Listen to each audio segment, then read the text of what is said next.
बिस्मिल्लाहिर्रहमानिर्रहीम अस्सलाम वालेकुम। आज हम क्लास 9th में जो हमारा उर्दू सब्जेक्ट है आज हम उस पर बात करने वाले हैं कि उसका बोर्ड पैटर्न हमारा क्या है जो हमारा पंजाब बोर्ड ने जो है क्रिएट किया हुआ है, या आप ये कह लें कि हमारे उसमें मार्क्स की डिवाइडेशन को किस तरह से क्रिएट किया गया है, कौन सा पार्ट हमें कितने नंबर का आएगा, हमारा ऑब्जेक्टिव पार्ट कितने नंबर का होगा, हमारा सब्जेक्टिव पार्ट कितने नंबर का होगा, या हमारा टाइम ड्यूरेशन जो है वहाँ पे जो एग्ज़ाम की अटैम्प्ट है वो कितनी आएगी, आपने कौन सा पेपर पहले देना है, कौन सा पेपर आपने बाद में देना है। तो ये तमाम की तमाम स्पेसिफिकेशन अपनी इस आज की वीडियो पे हम जो कवर अप करने वाले हैं। तो अगर आप मेरे चैनल पे नए हैं तो मेरे चैनल को आप सब्सक्राइब कर सकते हैं ताकि मेरे आने वाली ऐसी ही एजुकेशनल वीडियोस का नोटिफिकेशन आपको बर वक्त मिलता रहे, ताकि आप अपने फ्यूचर को अच्छे से ग्रो कर सकें। तो अब बात करते हैं कि जो हमारा क्लास 9th में उर्दू सब्जेक्ट है इसके टोटल नंबर कितने हैं, या टोटल जो आप कह लें कि इसका टाइम ड्यूरेशन वो कितना है। सबसे पहले ये ज़रूरी है कि आपको टोटल पता हो कि मेरा टोटल कैसे है। उसके बाद जो आपकी डिवाइडेशन स्टार्ट होगी कि मार्क्स की कितनी है, और जो आप कह लें कि जो आपके जो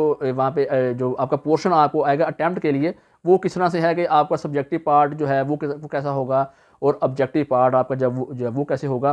तो सबसे पहले बात करते हैं कि जो हमारा ऑब्जेक्टिव पार्ट है उसमें हमें जो टोटल जो हमें वहाँ पे मिलता है, एक पेपर मिलता है, उसमें 15 क्वेश्चन हमें आते हैं। 20 मिनट का टाइम ड्यूरेशन आपको वहाँ दिया जाता है कि 20 मिनट के अंदर आपने अपने 15 क्वेश्चन को आपने हल करना है, यानी कि जो बबल शीट है उस पर फिलअप आपने करना है।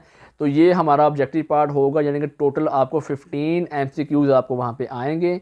20 मिनट के अंदर आपने उसकी अटैम्प्ट को आपने देना है। 20 मिनट के बाद आपका सेकंड पेपर नंबर 2 शुरू होगा, जिसको हम हिस्सा बी भी कहते हैं, हिस्सा बी भी कहते हैं। तो हिस्सा बी का मतलब ये नहीं कि सारा इसमें ग्रामेटिकल पोर्शन या जो आपकी उर्दू बी है वो होगा, ऐसा नहीं है। इसमें टोटल जो हिस्सा बी का मतलब कि एक जो पेपर आपके वो 2 हिस्से किए गए, नंबर 1 पे ऑब्जेक्टिव, नंबर 2 पे आपका सब्जेक्टिव, उस लिहाज से आपका हिस्सा बी। तो उसमें जो हमें सबसे पहले क्वेश्चन जो हमें आएगा उस पर बात कर लेते हैं कि उसमें हमें बात जो हमारे पास जो टाइम ड्यूरेशन है वो कितना है, या उसके टोटल मार्क्स कितने हैं। तो जो हमारा बी पोर्शन है, बी पोर्शन के हमारे जो टोटल मार्क्स हैं वो 60 बनते हैं। टाइम ड्यूरेशन में 2 घंटे और 10 मिनट है, यानी कि 2 घंटे और 10 मिनट के अंदर आपने अपने इस सारे पेपर को हल करना है। अब हल करने के दौरान सबसे पहला क्वेश्चन आपका कौन सा होगा उस पर बात करते हैं। जो आपका नंबर 1 पे क्वेश्चन है उसमें टोटल जो है आपको एक सवाल के अंदर ही 2 सवाल पूछे जाएंगे, यानी कि 10 नंबर का ये सवाल आपका होगा। यानी कि आपको जो है हिस्सा जो आपका जो है वो गज़ल जो है उसके अंदर, यानी कि हिस्सा जो आपका नज़म है उसके अंदर से जो पहले आपको जो है वो 4 अशार आपको दिए जाएंगे। उन चारों अशारों में से टोटल जो है आपने 3 अशारों की अटैम्प्ट को आपने देना है। हिस्सा नज़म के अंदर से जो है टोटल 4 अशार आने वाले हैं, 3 आपने अटैम्प्ट देनी है। एक ऑप्शनल आपके पास कि किसी इन चारों में से किसी एक को आप छोड़ दें। 2 नंबर का आपका एक जो है वो शेयर होगा, उसकी हम तशरीह करनी है। नंबर जो हमारा बे है, एक ही क्वेश्चन का जो नंबर हमारा बे है उसमें हिस्सा जो हमारा गज़ल है उसके अंदर से भी हमें जो है टोटल 3 अशार हमें आएंगे। 3 अशारों के अंदर से आपने 2 अशार की जो है अटैम्प्ट को देना है। एक अशार आपके पास ऑप्शनल है, वो आपने छोड़ देना है, यानी कि 2 नंबर का आपका एक अशार होगा, और ये आपने टोटल 5 की अटैम्प्ट आपकी होगी, यानी कि 2 नंबर का एक और 10 नंबर का हमारा ये जो है वो सवाल बनेगा। अब जो हमारा क्वेश्चन 2 है उस पर बात करते हैं कि वो क्वेश्चन होगा क्या। उसमें आपने करना क्या होगा कि आपको पास जो है 2 पैराग्राफ आपको दिए जाएंगे आपकी जो है स्टोरीज़ के अंदर से, जो आप उर्दू ए में पढ़ते हैं। उसमें आपने उन पैराग्राफ की तशरीह करनी है, साथ में आपने अपने जो उन्वान है कि आपने बताना है कि वो पैराग्राफ जो है वो कहाँ से लिया गया है। फिर आपने उसका जो शायर का नाम है कि उसका मुसन्नफ़ उसका कौन है, किसने उस जो है बाब को लिखा है, उसका आपने नाम लिखना है। उसके बाद जो है आपके पास जो है डिफ़िकल्ट जो है वो मीनिंग्स आपके पास होंगे कि अंडरलाइन उन्होंने एक पैराग्राफ के अंदर 3 से 4 या 5 भी किए होंगे। आपने उन जो है डिफ़िकल्ट वर्ड्स का जो है वो नीचे आपने आसान वर्ड में उसका जो है जो वो लिखना, मायने लिखना है। उसके बाद आपने अपनी जो है वो तशरीह स्टार्ट करनी है, यानी कि आपका 5 नंबर का एक आपका हिस्सा होगा। 2 आपको जो है बाब आपको मिलेंगे। दोनों आपने पैराग्राफ्स का सेम ऐसे ही करना है कि सबसे पहले आपने जो है अपने सबक का उन्वान लिखना है, फिर उसका शायर का नाम, फिर जो अंडरलाइन किए गए हैं वर्ड्स मीनिंग, यानी कि जो आपके डिफ़िकल्ट वर्ड्स हैं उनका आपने जो है उर्दू में तर्जमा करना है। उसके नीचे फिर आपकी दैन जो है वो तशरीह आपकी आएगी। तो ये आपका जो है वो क्वेश्चन नंबर 2 है। 5-5 नंबर का एक पैराग्राफ होगा, इसके भी हमारे जो है नंबर वो 10 हैं। अब बात करते हैं कि जो हमारा नंबर 3 पे क्वेश्चन है वो क्वेश्चन है क्या कि उस क्वेश्चन के अंदर आपको जो है टोटल आप कह लें कि हमें जो है 5 जो है टोटल 8 हमें जो है वो शॉर्ट क्वेश्चन आएंगे। उन 8 शॉर्ट क्वेश्चन के अंदर से टोटल 5 आपने करने हैं, 3 आपके पास ऑप्शनल है, 2 नंबर का आपका एक क्वेश्चन होगा।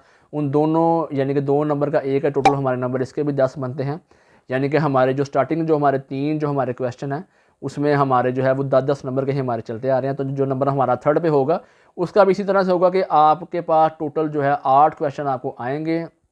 उन 8 में से आपने कोई से जो है 5 करने हैं, 3 आपने छोड़ देने हैं, 3 ऑप्शन है और 2 नंबर का एक सवाल होगा। और ये भी आप कह लेंगे 100 से जो है 99% जो आपके एक्सरसाइजेस के जो क्वेश्चन होते हैं वही आपको आते हैं, उससे बाहर बहुत कम चांस होके आए। तो लिहाजा आप कोशिश करें कि जो क्वेश्चन आपके जो एक्सरसाइजेस वाले हैं उन्हीं को जो है आप तैयार कर लें, तो आप वहाँ पे अपने अटैम्प्ट को थोड़ा अच्छा दे लेंगे। अब बात करते हैं कि जो नंबर 4 पे जो हमारा क्वेश्चन होगा वो होगा क्या कि आपको पास टोटल 2 जो है वो आपको ऑप्शन मिलेंगे। नंबर 5 में आपने खुलासा जो है किसी एक कहानी का लिखना होगा। वो जो आपका उर्दू ए का पार्ट है उसके अंदर से आएगा कि 5 नंबर का एक खुलासा आपने लिखना है। वो 2 की ऑप्शन होगी, उसमें वो आपको हिजरत नबी सल्लल्लाहु अलैहि वसल्लम होगा, फिर कहाली होगा हो, यानी कि दैन कोई भी आ सकता है। तो आपने जो है उसमें से किसी एक ही अटैम्प्ट को आपने देना है। 5 नंबर का आपका जो ये वाला क्वेश्चन आपका आएगा। नंबर जो अब हमारा 5th पे जो हमारा क्वेश्चन है उस क्वेश्चन के अंदर है क्या कि आपने किसी यानी कि हिस्सा नज़म या हिस्सा गज़ल के अंदर से एक आपको जो है वो नॉमिनेट की जाएगी। कि जैसे आप कह लें कि नज़म है तो नज़म के अंदर से जो हमद है उसको नॉमिनेट किया जाएगा कि आपने उसका जो है मरकज़ी ख्याल लिखना है कि वो जो आपने जो है अशार या जो पूरी नज़म आपने एक पढ़ी है उसका पूरा मरकज़ी ख्याल जो है वो आपने लिखना है। और साथ में आपने उसका जो है शायर का नाम भी लिखना है। ये आप कह लें कि जो है ये साथ कंपलसरी है।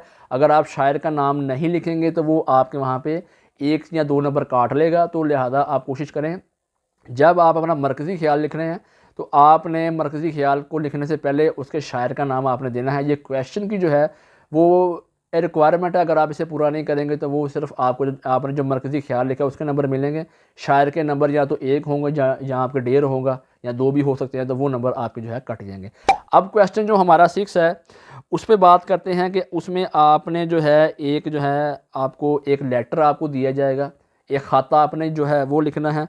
ख़त लिखेंगे या आप ये कह लें कि जिसमें आपको एक जो है स्पेसिफिक जो है वो जो है नॉमिनेट करेंगे कि आपने अगर कोई सैर की है, या वो कहेंगे जी आपने अगर अपनी बहन के नाम एक ख़त लिखें जिसमें आपने किसी भी इमारत की सैर की हो। जैसे अगर आपने सपोज़ किसी शाही किले आप चले जाएँ या शालीमार बाग आप चले जाएँ, अगर आपने वहाँ की सैर की है तो आपने अपने बहन के नाम पे ख़त लिखना है। ख़त के अंदर आपने जो सैर की है उसके मतलब बयान करना है कि वो उस दौरान आप कैसे गए, कहाँ आए, कहाँ गए, उस दौरान हुआ क्या। तो वो आपके जो है उसके नंबर आपके 10 हैं। यहाँ एक ही क्वेश्चन के अंदर आपको ऑप्शन दी जाती है कि यहाँ तो आप जो है अपना लेटर लिख लें या आप जो है एक एप्लीकेशन लिख लें कि एप्लीकेशन आप चूज़ कर लें या आप जो है कोई लेटर आप चूज़ कर लें कि आपको वहाँ पे ऑप्शन दी जाएगी इन दोनों में से किसी एक ही अटैम्प्ट को आप दे लें। 10 नंबर का आपका ये भी एक क्वेश्चन होगा, तो इन दोनों में से कोई भी एक अटैम्प्ट दे लें जो आपको ईजी लगता है वो आप अटैम्प्ट दें, जिसमें आपका टाइम भी बच जाए और अटैम्प्ट भी आपकी अच्छी हो। अब बात करते हैं कि जो हमारा क्वेश्चन नंबर जो हमारा आप कह लें जो नंबर 7 है, इसमें आपने एक स्टोरी राइट करनी है जो उर्दू बी के पोर्शन में से आपको आएगी। वो कोई भी दिन आ सकती है। तो आपने उस जो है स्टोरी को राइट करना है। तकरीबन आधा आधा आपका जो होता है वो सफ़ा जो शीट वहाँ आपको मिलती है आंसर शीट, मैक्सिमम आप कह लें कि 18 से 20 लाइनों का जो है वो आप वहाँ पे राइट करें। तो वो तकरीबन 5 नंबर का आपका वो क्वेश्चन होगा। अब जो हमारा क्वेश्चन नंबर 8 है, यानी कि उसके अंदर हमें जो ऑप्शन दी जाएगी या यानी कि जो आप ये कह लें कि जो हमें वहाँ पे स्टोरी मिलेगी। सॉरी मैं जो है अपने बैक पे जा रहा हूँ कि एक क्वेश्चन की एक जो हम अपना जो टॉपिक वो जो है उसमें हम जो है मिस कर जो है वो जो है कर चुके हैं कि जो हमें जो क्वेश्चन नंबर 7 हमें आएगा उसके अंदर हमें एक स्टोरी दी जाएगी या हमें एक जो है मुकालमा हमें दिया जाएगा। उन दोनों में ऑप्शन होगी कि या तो आप स्टोरी आप राइट कर लें या आप जो है वो एक मुकालमा तहरीर कर लें। लेकिन 100 में से आप कहें कि 95% जो हमारे कैंडिडेट हैं उनके लिए स्टोरी जो है राइट करना वो ज़रा ज़्यादा आसान है कि आप 14 से 15 लाइनों की कोई स्टोरी लिख लें या 18 से 20 लाइनों की। तो वो जो है आपके उसके नंबर आपके 5 हैं। या तो आप एक मुकालमा तहरीर कर लें या तो आप जो है वहाँ पे स्टोरी राइट कर लें। तो ये हमारे क्वेश्चन जो है टोटल वो हो गए आप कह लें कि जो है 7 क्वेश्चन हो गए। अब नंबर 8 पे जो हमारा क्वेश्चन है वो हमारा ग्रामेटिकल पोर्शन उसमें होगा। उसमें उर्दू बी जिससे कि आप कहते हैं कि बेसिक जो ग्रामर आपकी होती है उसमें भी 2 सवाल आपको आएंगे। या तो आप अल्फाजों की दुरुस्तगी कर लें कि एक जो वर्ड आपको दिया जाएगा वो थोड़ा उल्टा पलटा के लिखा गया होगा, तो आपने उसको जो है वो सही करके लिखना है। उसके अंदर भी ऑप्शन होगी कि आपके पास जो है या तो आप उसको दे लें या नीचे जो है ज़रबुल मिसाल जो है वो देंगे, उसमें भी 5 क्वेश्चन होंगे तो उसमें भी 5 होंगे। या तो आप अपने सेंटेंस मेकिंग को ले लें, चूज़ कर लें कि जो अल्फाजों की दुरुस्तगी है, या आप उसे चूज़ कर लें, या आप जो है ज़रबुल मिसाल को आप चूज़ कर लें। ये 5-5 नंबर के आपके 2 सवाल होंगे, इन दोनों में से किसी एक को आप चूज़ कर लें, ऑप्शन आपके पास है। एक नंबर जो है अटैम्प्ट आपका जो एक सेंटेंस है वो टोटल 1 नंबर का होगा, 5 आपको वहाँ सेंटेंस आपको आएंगे। पाँचों सेंटेंस में से आपने जो है किसी जो है यानी कि 1 नंबर का एक होगा, तो यानी कि 2 सवालों में से आपके पास ऑप्शन है कि इन दोनों में से कोई एक ही अटैम्प्ट दे लें। 1 नंबर का एक सेंटेंस होगा, टोटल नंबर इसके 5 हैं। तो ये टोटल को अगर आप कैलकुलेट कर लें अपने जो है मार्क्स को क्वेश्चन वाइज, तो टोटल ये 60 बनते हैं। टाइम ड्यूरेशन के बाद 2 घंटे 10 मिनट है। ऑब्जेक्टिव पार्ट आपका जो है उसमें टोटल आपके जो MCQs हैं वो आपके 15 है। टाइम ड्यूरेशन आपके पास टोटल 20 मिनट है। टोटल आप देखेंगे आपके पास टोटल जो टाइम है वो 2 घंटे 30 मिनट है। और क्वेश्चन जो वहाँ पे अटैम्प्ट वहाँ पे आएगी उसके जो नंबर आपके हैं वो टोटल 75 हैं। तो जब आप अटैम्प्ट दे रहे हों तो कोशिश करेंगे जब आप अपने जो है अपना जो ऑब्जेक्टिव पार्ट है उसकी जब आप तैयारी कर रहे हैं तो आपने करना क्या है कि सबसे पहले जो क्वेश्चन आपको आ रहा है उसको आपने जो है ध्यान से पढ़ के तो आपने बबल शीट पे फिलअप करना है। जो क्वेश्चन आपको लगता है कि इस पे आपका टाइम वेस्ट हो रहा है तो उसे आप उस टाइम के लिए छोड़ दें। पहले जो क्वेश्चन आपको लगता है कि ये आपको बिल्कुल ईजी आपको लग रहा है कि ये बिल्कुल राइट है, 100 में से 100% जो 100 में से 100% अगर आप श्योर हैं कि इसका आंसर ये है तो उसको आप फिलअप कर लें, टाइम बचा लें अपना। और फिर जो डिफ़िकल्ट क्वेश्चन आपके होंगे उन पर थोड़ा जब आपको लगे कि 20 मिनट में से आपके पास जो है टाइम थोड़ा बच गया है, यानी कि उसमें से आपको लगता है कि अगर आप 20 मिनट में से अगर आपने क्वेश्चन की अटैम्प्ट 15 क्वेश्चन थे तो आपने 10 को सॉल्व कर लिया, 5 पीछे बच गए हैं, टाइम आपके पास 10 मिनट बच गए हैं या 12 मिनट बच गए हैं, तो उस टाइम को फिर आप उस क्वेश्चन के ऊपर जो है सर्व करें। फिर आप कॉन्सेंट्रेट करें उन क्वेश्चन के ऊपर जो थोड़े डिफ़िकल्ट हैं, आपको थोड़ा कंफ्यूज कर रहे हैं उसका आंसर देने में। सब्जेक्टिव पार्ट का भी इसी तरह से है, ऑब्जेक्टिव पार्ट का भी इसी तरह से है कि अगर आप इस ट्रैक पर चलते हैं, इस स्ट्रेटजी को अगर आप फॉलो करते हैं तो फिर आपके लिए एक आसानी हो जाएगी वहाँ पे पेपर की अटैम्प्ट को देना। आप अपना टाइम भी बचा लेंगे और जो है अपने अटैम्प्ट को भी अपनी जो है वो सारी की सारी दे लेंगे। ये अब आप पे डिपेंड है कि आप जो है वो कौन सा क्वेश्चन पहले करते हैं, डिफ़िकल्ट वाला करते हैं या ईजी वाला करते हैं। ईजी वाला करेंगे तो आपके पास टाइम बचिएगा, ऐसा ना हो कि पहले आप डिफ़िकल्ट को चूज़ करें, उस पर आप अपना टाइम ज़्यादा लगा दें, फिर जो क्वेश्चन आपको आते हों उसके लिए आपके पास टाइम ना बचे। तो स्टूडेंट्स को चाहिए कि सबसे पहले वो क्वेश्चन को सॉल्व करें जो उन्हें ईज़िली आता है, जिसकी अटैम्प्ट को वो 100 से 100% श्योर है कि इसकी अटैम्प्ट जो है हम ठीक देंगे। बाकी जो जिस पे कॉन्सेंट्रेट आपने करना है, थोड़ा सा दिमाग में आपने ज़ोर डालना है, आपको लगता है कि शायद ये क्वेश्चन हमारा थोड़ा ठीक होगा या हमारा थोड़ा गलत होगा, उसको आपने सबसे लास्ट पे रखना है। ये एक बहुत अच्छी ट्रिक है पेपर को अटैम्प्ट देने की।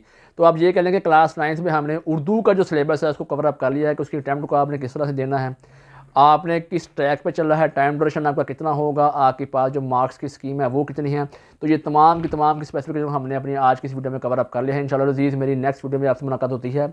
आई होप कि ये मेरी वीडियो आपको अच्छी लगी होगी। मेरी वीडियो अगर आपको अच्छी लगी है तो मेरी वीडियो को आप लाइक कर दीजिए और चैनल को सब्सक्राइब करें ताकि आने वाली ऐसी वीडियो स्टूडेंट्स को मिल सकें। और वो कैंडिडेट जो तो घर बैठ के पढ़ना चाहते हैं और उनको लगता है कि उनके पास एकेडमी जाने के लिए फ़ीस नहीं है, तो मैं इंशाल्लाह अज़ीज़ एक जो है स्कीम स्टार्ट कर रहा हूँ क्लास 9 और जो है क्लास 10 के जो स्टूडेंट्स के लिए कि वो घर बैठ की तैयारी को किस तरह से करें।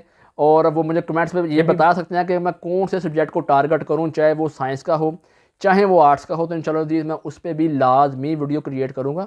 तो उसके साथ ही मुझे दीजिए आप इजाज़त और तब तक के लिए अल्लाह हाफ़िज़।